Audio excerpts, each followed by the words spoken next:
Well, pretty much everyone remembers these floods from last summer. It led to hundreds of millions of dollars in damages, destroyed important infrastructure, and caused a state of emergency. Now, flooding is actually the deadliest threat when it comes with storms, and flash floods, they can appear in just minutes. Our next weather meteorologist Joseph Dames is revealing all the hidden threats that come with floods and the 4 tips that could keep you safe in matters that are life or death. Heavy rain, it tends to get overlooked by the other threats that come with severe weather, but all that water in such a short period can pack a punch. Here are 4 things you need to know about flooding.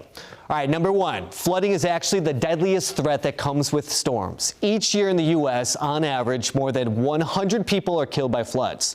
In some cases, flash flooding can develop in minutes, which is why it's important to know if you live or commute in a flood-prone area. All right, number 2, 3/4 of flooding deaths happen at night. Have a safety plan and practice it regularly so you can act quickly if flash flooding is occurring.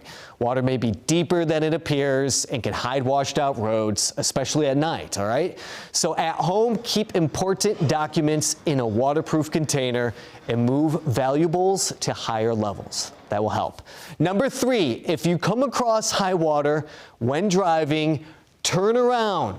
Don't drown. Half of flooding deaths occur in cars. Just 6 inches of moving water can knock you down or stall your car, and 1 foot of moving water can sweep your vehicle away.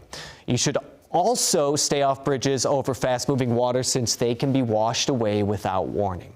And number 4, standard homeowners insurance does not cover flooding.